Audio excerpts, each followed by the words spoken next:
President Sara Duterte binungangaan ng isang bayarang media. Buta na nung pinanood ko to kanina, tawa ako ng tawa. Sabi ko, ang lupit mo talaga, VP Sara. Talagang talagang binungangaan eh. Oo, talagang, ikaw pag pag sa akin ganyan kayo, pag sa kalabang ko, okay. At ito, panoorin nga muna natin itong pinaka-full beat. Magandang araw po sa inyo mga banateras. Ako po si Banat Girl.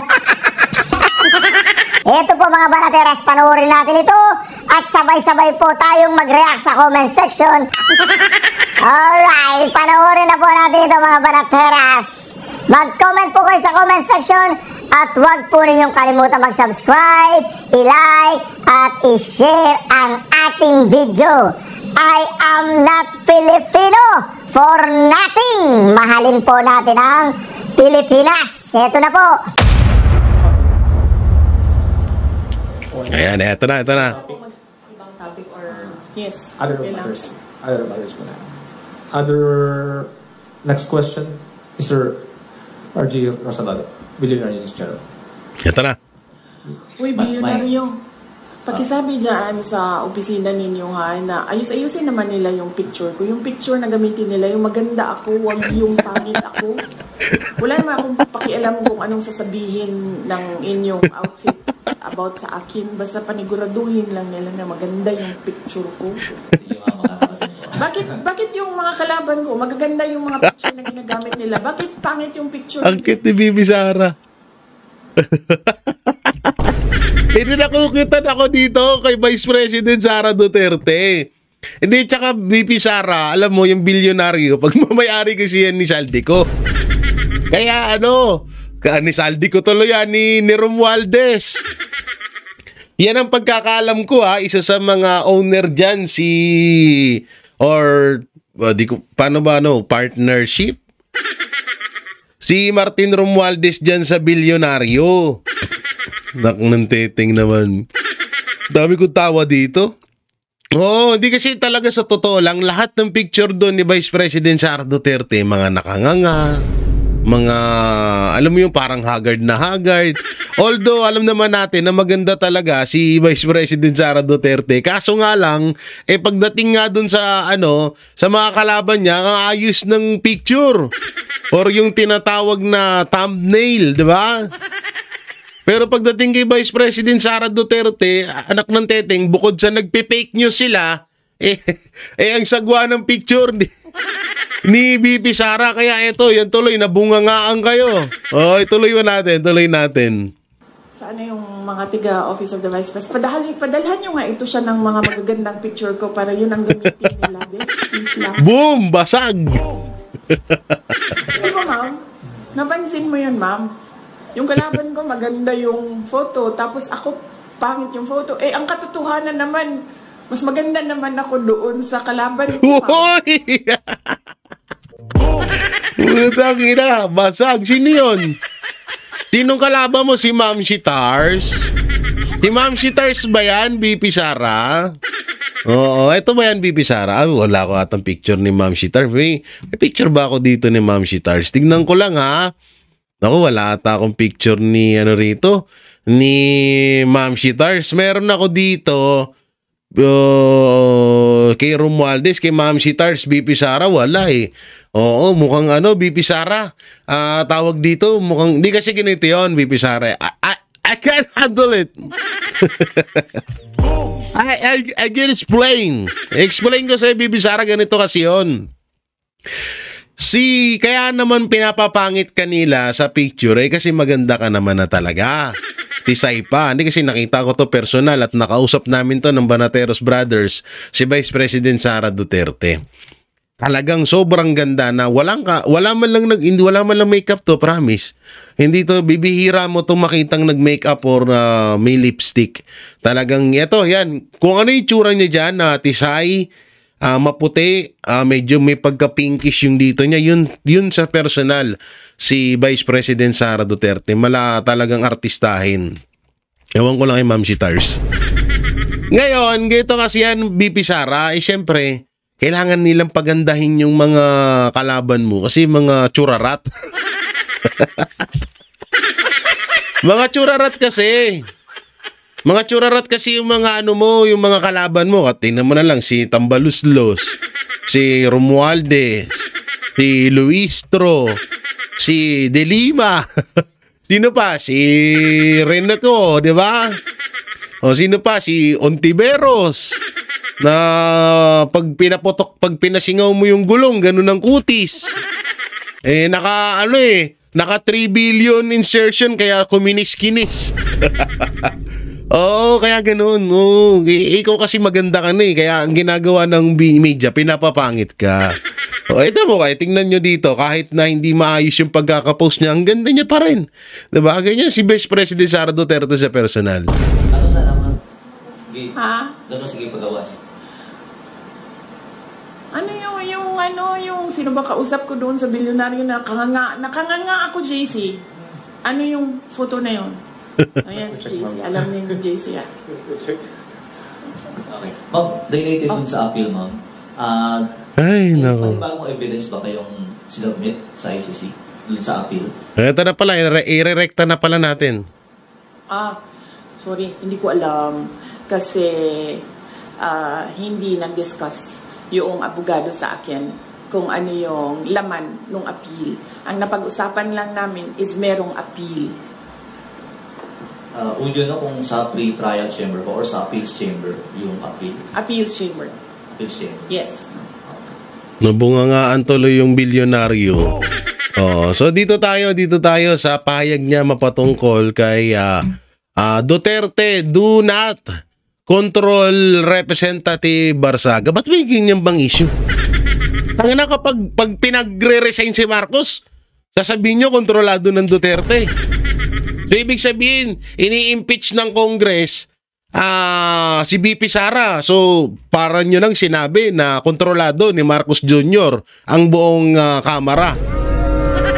Tulunggis talaga itong mga to. Pag ini-impeach si Marcos na at pag sinisita si Marcos, ay kontrolado yan ni Duterte. Ano yan ni BP Sara? Bata yan ni BP Sara. Kami, maniniwala kami na yung mga bumoto sa impeachment kay Vice President Sara Duterte, lahat yun, bataan yun ni Marcos Jr. Naniniwala kami 101%. O eto, panoorin po natin. Your comment daw po sa pagbansag na pakawala niyo daw si Congressman Kiko Barsaga of Cavite, especially with his antics last weekend. Hindi ko... Okay, number one, kilala ko si Congressman Kiko Barsaga because of the campaign in Cavite in 2022. Dahil unit team siya. Ang pagkakaalam ko, ang mga magulang niya, hindi sila for the unit team. Ang maalala ko, yung mga magulang niya, Sara only. Pero si Congressman Kiko Barsaga was for the unit team. Hindi ko alam kung nagkausap man kami from that time na nagkita kami sa kampanya hanggang ngayon, kung meron man, pero ang huling maalala ko na nagkausap kami is doon sa rally ng unit team sa kanila, sa Dasmariñas, Cavite. Hindi ko pakawala si Kiko Barsaga. Sa tingin niyo ba, sa personality ni Congressman Kiko Barsaga, isa siyang tao na ma-handle ng kahit sino man? Diba? Nakikita niyo naman yung kanyang independence sa pag-iisip eh. Nakikita niyo din yung kanyang lakas ng loob. Nakikita niyo din yung prinsipyo niya. Ang example ko na lang dito ay, unang-una, yung mga magulang niya, hindi uniteam yun ha. Si Kiko Barsaga uniteam. Hindi yan nakikinig sa mga magulang niya, ibig sabihin. Diba? So bakit yan makikinig kay Sara Duterte? So sa madaling salita, itong si Kiko Barsaga ay isang independent. Ewan ko ba, di alam nyo kasi ganito yan eh. Ang nagpapauso niyan yung mga tanso dugyot vlogger. Oo, kasi nga wala naman ibang ma-content yung mga yan. Wala namang maibida silang ginagawang mabuti ni Marcos Jr. Kaya ang ginagawa, binabato na lang ng issue ang mga Duterte, kagaya niyan kay Congressman Kiko Barsaga na sinasabihan nilang bataan or kinokontrol ni Vice President Sara Duterte. Ang ganda ho nung sinabi ni VP Sara Duterte na kung yung magulang niya nga parang hindi niya sinunod dahil lang mga magulang niya ay uniteam pero siya ay hindi. No? So madaling salita is siya independent. Alam nyo ano yan eh, ayun yung panggagaya nila. Ginagaya nila yung sinasabi ng mga Duterte supporters at gusto nilang ganun ang mangyari, ang makita ng taong bayan. Na lahat ng tumutuligsa kay Marcos Jr. ay kakampi ni VP Sara Duterte. Eto na lang kagaya niyan ni Attorney Rowena Guanzon. Solid kakamping yun. Solid Leni Robredo. So paano magiging kawala yun ni BP Sara? Paano magiging pakawala yun ni BP Sara? Diba? So dun yun, isa sa pagbasihan nyo yun. Porket tawag dito, inimpeach or tutol si Congressman Kiko Barsaga sa mga pinaggagawa ni Marcos Jr. Sasabihin na agad natin, DDS na. Sasabihin na agad natin, tropa na ni Duterte. Sasabihin agad natin na pakawala ni Duterte. Hindi ganun yun. Ako naniniwala ko yung mga nagpa-impeach kay Vice President Sara Duterte ng mga congressman, lahat yun, bataan ni Marcos Jr. at ni Romualdez yun. Yun talaga, sure ball yun. Pero to si Kiko Barsaga, kaya nga, di ba, pagkakasabi ni BP Sara, sa tingin nyo ba sa galawan ni Kiko Barsaga may makakakontrol sa kanya? At hindi rin naman pinupunto dito ni BP Sara na tama yung sinasabi ni Puno na medyo nakakatakot ang galawan ni ni Kiko Barsaga. Hindi nakakatakot ang galawan ni Kiko Barsaga. Talagang yun at yun talaga lang siya. Alam nyo, sa totoo lang, ngayon kinaganda sa mga politiko, hindi sila mapagpanggap. Yung iba kasi dyan, grabe kung makapagsalita. Diyos na ang bahala. Grabe makapagpanggap ng malaanghel sila. Diba? Tingnan nyo na lang si Risa Anli Virus. Kung makapagsalita yan si Risa, putang ina, kala mo walang bahid na kung ano yan. Parang banal na talaga yan, na mala porselana ang pagkatao. Mala Birheng Maria ang kanyang pagkatao. Na walang kadungis-dungis, walang ginawang kasalanan sa buong buhay niya. Yung paglabas niya nga lang sa TV, kasalanan na yun.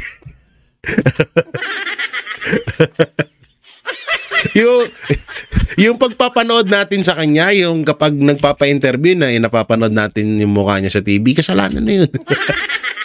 Kasi dami naiirita sa kanya eh. So etong ganitong issue, talagang noon pa man may ganito na eh. Ito yung mga ginagawang ka-fake newsan ng mga tansudugyot vlogger. Kasi nga, wala naman silang mako-content. Tignan nyo, kadalasan, sino ba content ng mga administrasyon vlogger? Diba? Minsan kami. Kami mga banateros, kesyo, may kaso daw ako. Ako daw ay ng rape. Pero sabi ko, paano ko magre-rape? Hindi sana nakakulong ako. Hindi sana may record ako. Diba? Na may kaso ako. Sa tanang buhay ko, wala naman ako naging kaso. Baka sa susunod meron na. So, si Banat Bay, di ba? Laging binabanatan si Banat Bay. Kesyo, di sa totoo lang, ito lang ano ko lang dito sa mga vlogger. Merong isang vlogger na nagrereklamo mapatungkol dun sa nangyaring event o nangyaring rally ni Kiko Barsaga. Kesyo, inagaw daw namin yung momentum. Inagaw na namin yung moment doon. Sabi namin, pag hindi kami pumunta sa rally, sinasabi nyo na hindi kami nakikisa or hindi namin sinusupport yung movement ng mga kababayan natin. Pag pumunta naman kami sa rally, sasabihan nyo kami na na inaangkin namin or parang inaagaw namin yung spotlight doon sa rally na yun. Ano bang magagawa namin pagdating ni Banat Bay, pagdating ni Boss Dada, pagdating ni Sir Jack, may nagpapapicture, yung mga nagla-live, itinutok sa kanila. Ano magagawa? Alam nga naman na, oy, wag niyo ako tutukan ng camera. Di ba parang gago ka naman nun. Yun yung napapanood ko doon sa isang lokaret na vlogger na nasa ibang bansa na takot umuwi ng Pilipinas kasi makukulong siya. Matapang daw siya pero hindi siya umuwi. Mas matapang kami, buta na, nasa Pilipinas kami, sumasalo kami dito.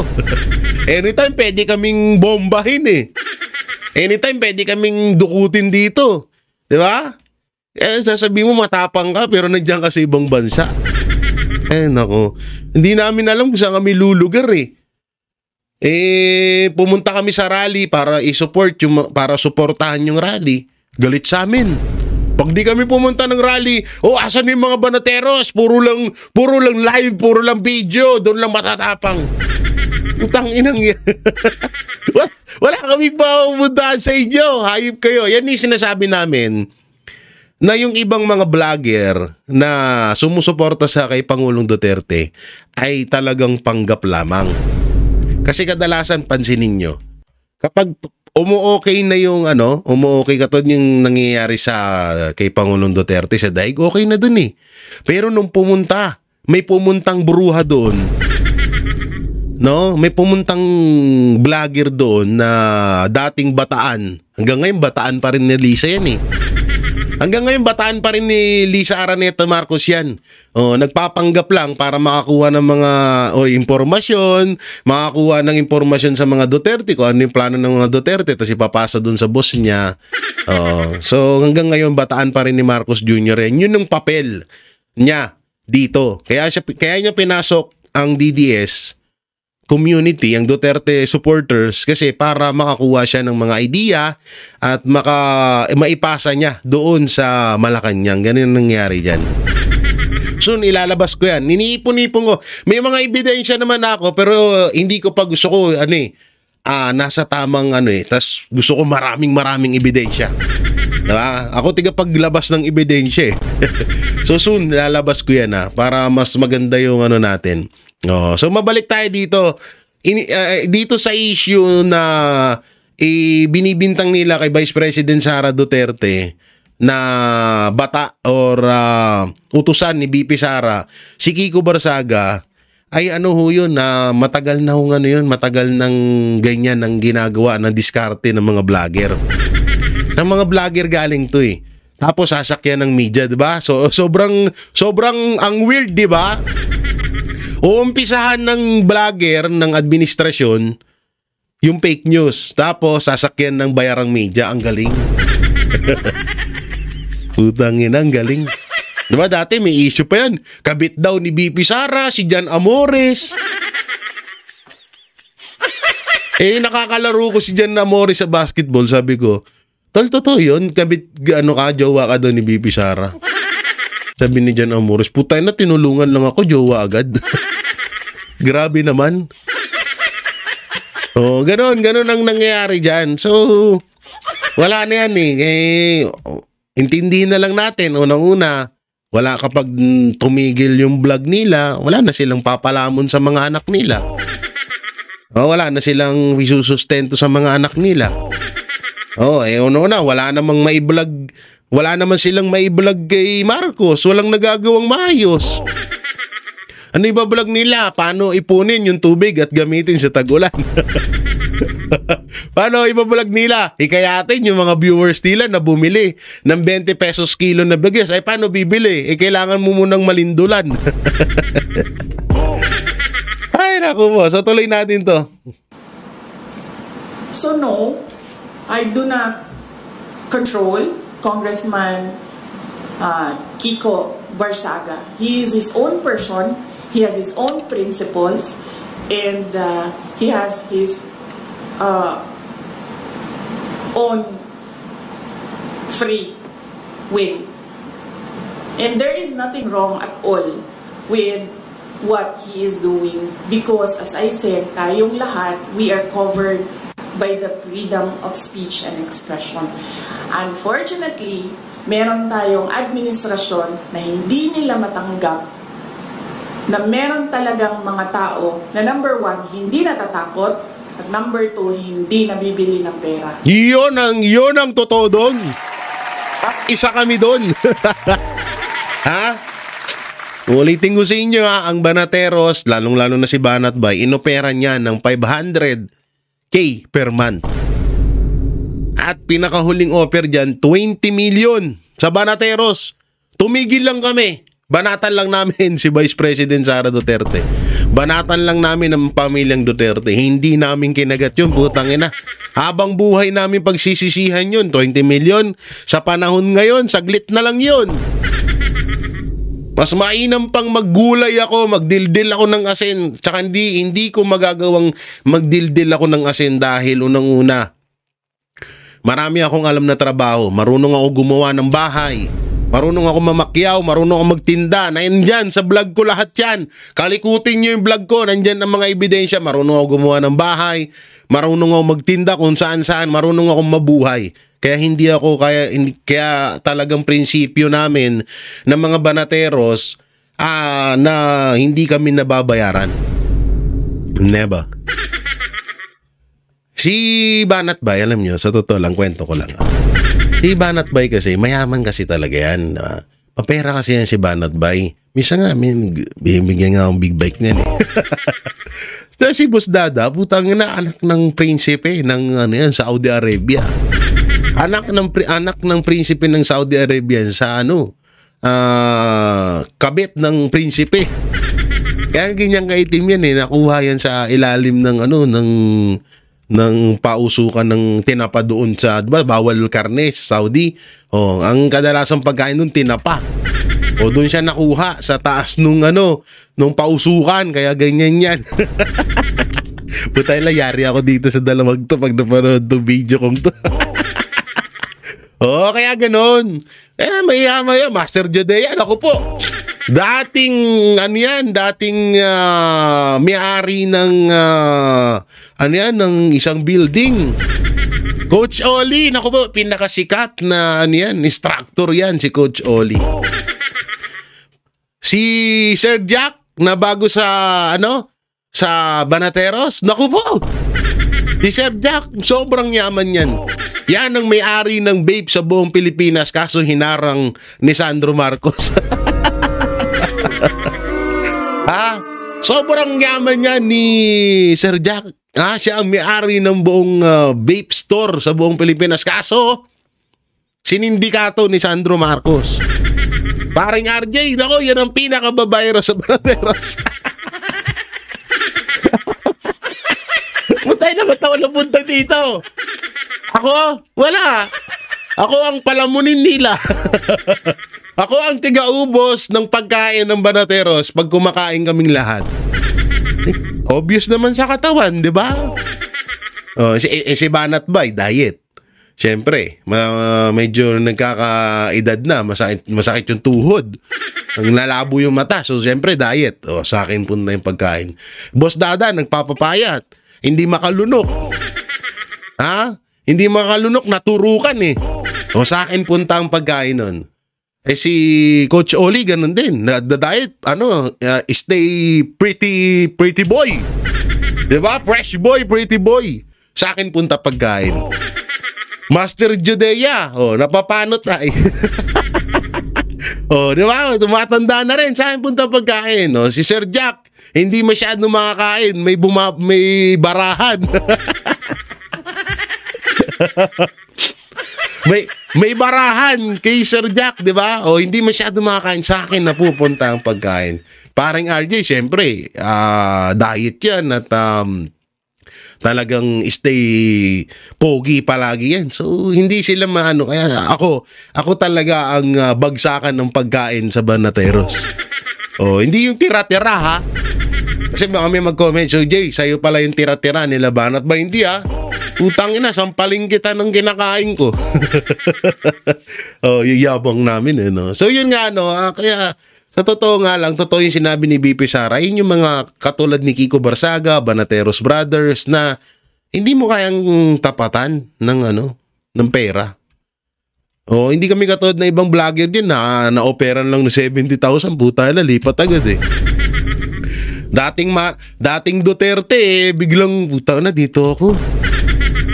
Ako din dati, inoperan ako, 70,000. Tapos, kay Hani Lacuna, may nag-offer din sa akin. Hindi ko sure kung kay Hani Lacuna ba talaga yun, pero gusto lang pabanatan yung mga vlogger na kumakampi kay Isko Moreno nung kasagsagan ng halalan. Hindi rin ako pumayag dun. Marami, sobrang dami naming marami, sila Boss Dada, lalo na si Banat Bay, sobrang daming nag-o-offer dyan ng mga kalaban ng mga Duterte, pero yan ang isa sa nagustuhan ko kay Banat Bay at sobrang laki ng tiwala ko dyan sa taong yan dahil alam niyo yun, ang daming nag-o-offer sa kanila. Nung silang tatlo pa lang, nila Coach Oli at Boss Dada, ang dami nag-o-offer sa kanila pero talaga hindi sila nadala ng pera. Kaya yun yung kinabilibang ko, kahit minsan mga kupal yung mga yan. Okay, dito naman tayo sa pahayag ni BP Sara. Dito naman tayo sa pahayag ni BP Sara. So, panoorin natin. Sa pag-deny po ng ICC sa request po ni PRRD for his interim release. And in follow up na rin po dyan, mayroon pong survey ang SWS saying na 50% of the Filipinos believe that PRRD should be held accountable po. Yes, I will reserve kasi merong appeal ang lawyers ni President Duterte for the ICC ay meron silang appeal doon sa denial ng interim release at pending yon. So gusto ko lang antayin yung lumabas ang desisyon ng korte doon sa appeal ng defense team ni dating Pangulong Rodrigo Duterte. Pero yung initial na pag-deny, how was it doing for me?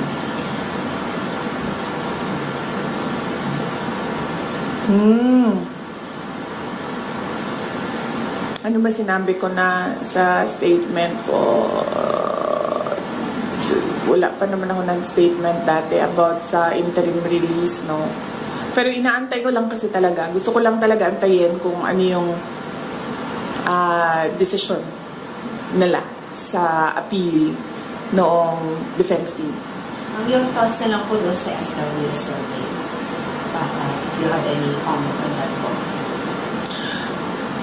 Well, assuming na truthful and faithful yung data doon sa survey, it is not useful dito sa ating bansa dahil hindi naman dito sa bansa natin nangyayari yung kaso. So, I guess that is for the ICC court to think about if at all pinagbabasihan yan nila. Kasi kung ano-ano na lang yung... Ay, sorry, hindi ko pala mag-comment sa ICC. So, yun. Not useful for the Philippines since hindi naman dito nangyayari yung trial ni Pangulong Duterte. Jason, more on that case. Ma'am, yung reso po ng Senate, ma'am, yung supporting the house arrest of the former president po. Yes, nagpapasalamat ako sa mga senators natin sa kanilang resolution about the house arrest for former President Duterte. Dahil yun din ang pakiusap noong defense team ni dating Pangulong Rodrigo Duterte na siya ay mabigyan ng interim release at ang setup nun ay parang isang house arrest at yun din ang sentiment ng karamihan for humanitarian purposes dahil he's an 80-year-old ailing and frail person. No, it is, as I said, cruelty for the ICC to keep on detaining him inside a detention unit where he is not given 24 hours bedside care. Ito lang, ma'am, dun sa ICC. Ma'am, because of the denial of the interim release, nagpe-prepare din ba tayo na baka sakali doon na po magpasko ang dating Pangulo? Ano po yung magiging plano ng pamilya? Oh yes, oo. Kahit naman wala pa yung desisyon ng interim release, no, ay napag-usapan na ng family na na merong pagpapalit-palitan ng pagbibisita doon sa kanya sa detention unit. So, meron ng mga relatives on deck at merong scheduling sa kanilang pagbisita. Basically, visit lang talaga. So, there's no chance for him to, alam mo yung typical Filipino Christmas na may salo-salo, makakasama yung pamilya. So, it's not gonna happen. Hindi, kasi sa Christmas and sa New Year sa kanya, hindi. Kasi hindi makapunta lahat ng relatives doon na sa Hague. So, ang naka-schedule for Christmas and New Year sa kanya is si Veronica, si Kitty, at si Mira.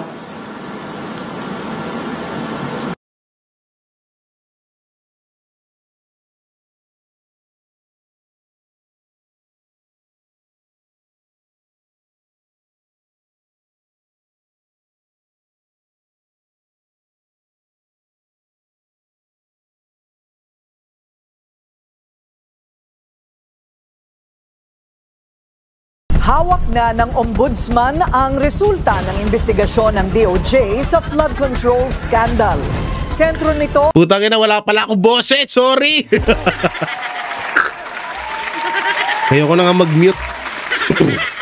So yun na, napanood naman po natin yung sinabi ni Vice President Sara Duterte at update kay Pangulong Duterte. Dito naman po tayo, lipat po tayo dito sa mapatungkol ho dito sa BGC Boys. Ito ba ay kakasuhan na or ito lang ba ang kakasuhan ng Ombudsman? So panoorin natin. Hawak na ng Ombudsman ang resulta ng investigasyon ng DOJ sa flood control scandal. Sentro nito ang unang distrito ng Bulacan at mukhang ang tinaguriang BGC Boys ang unang masasampulan. Aba? Ang detalye sa agenda report ni John Manalo.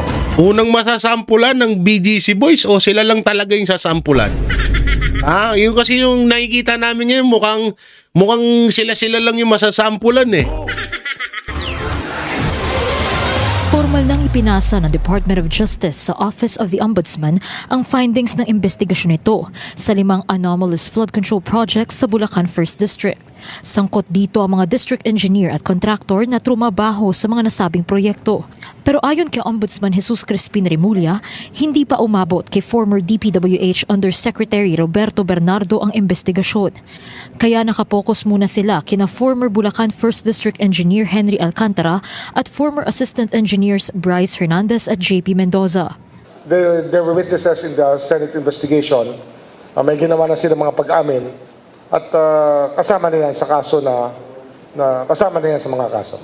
5 kaso raw ang maaaring harapin ng tinaguriang BGC Boys. Kabilang narito ang malversation, falsification of public documents, perjury at graft.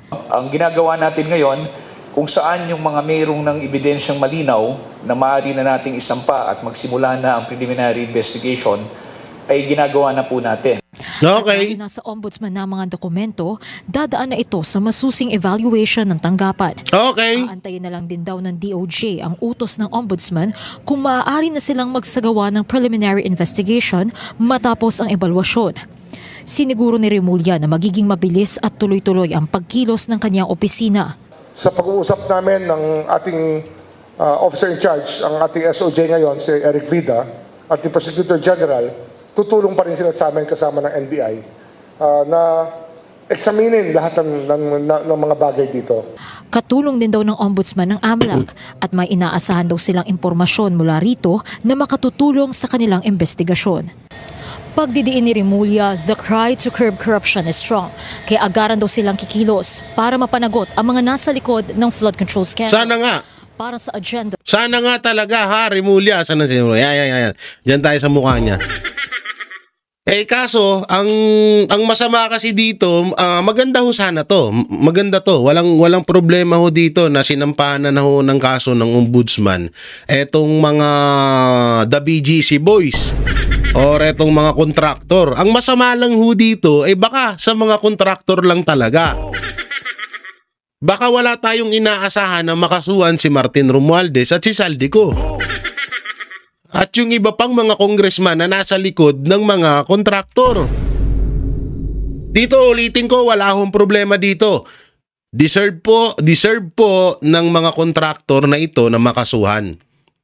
Dahil involved po sila, kasama ho sila. May mga ghost project, may mga tinatawag na kickback or mas malaki yung kickback kaysa doon sa inilalaan nilang budget sa mga proyekto. So talagang deserve nilang makulong at makasuhan. Ang problema lang dito, baka mag-stick lamang or baka yung mga kontraktor lang talaga ang dalihin dito sa issue ng flood control scam. Yun yung masama dyan. Baka tayo, antay tayo ng antay na kailan kaya makukulong si Saldico? Kailan kaya makukulong si Romualdez?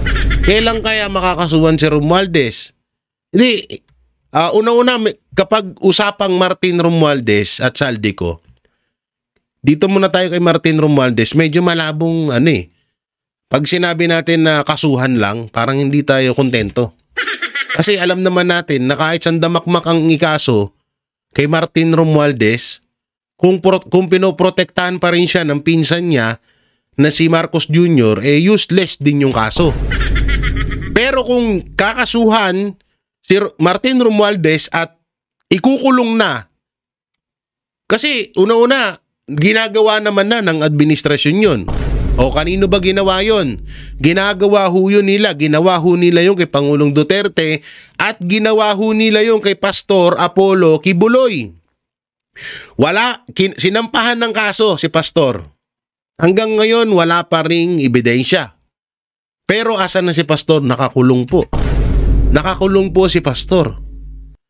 Sa salang hearsay or sabi-sabi lamang. 'Di ba? Na kinuwento lang. Hanggang ngayon walang maipakitang ebidensya laban kay Pastor pero nakakulong si Pastor. Bakit hindi kaya natin gawin 'yun kay Speaker Martin Romualdez at kay Saldico at sa iba pang mga congressman na involved dito sa flood control scam? Hindi naman siguro mali yung sinasabi ko kasi ginawa nyo kay Pangulong Duterte. Ikinulong nyo si Pangulong Duterte na kahit hindi pa naman siya guilty doon sa kaso at doon sa bintang na ibinibintang nyo sa kanya.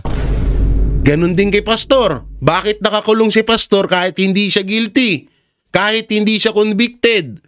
Na kahit yung ebidensya hindi nyo maipakita-kita, na kahit na wala kayong maipakitang ebidensya laban kay Pastor. Pero asan si Pastor ngayon? Nakakulong.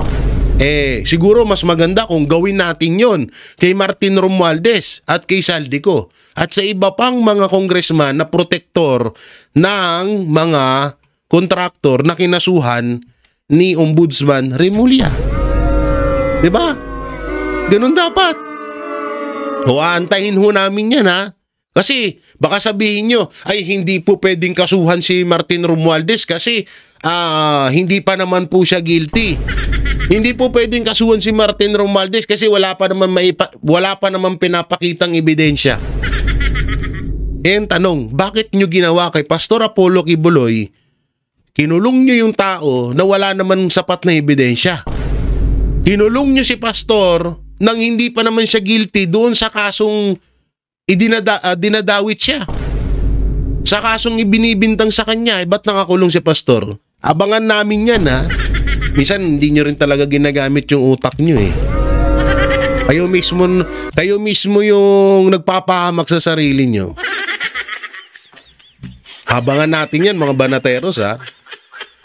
So yan, mga banateros, mga kabiyaya, ano pong may kukomento nyo sa mga video na napag-usapan natin dito sa pagbunganga? Dito po sa pagbanat ni Vice President Sara Duterte sa bayarang media. At dito naman sa issue na kontrolado niya daw si Kiko Barsaga. At dito sa pagsasampa ng kaso ni Ombudsman Remulla dito sa BGC Boys. At ano pong may kukomento nyo doon? I-comment nyo lang po dyan sa baba at ating babasahin yan. Siyempre, huwag nyo na rin pong kalimutan na i-like and share ang ating video para mapanood pa ng iba pa nating mga kababayan saan man sulok ng bansang Pilipinas at sa buong mundo. So yun, maraming salamat. Ingat po kayo palagi. God bless and peace and bye-bye.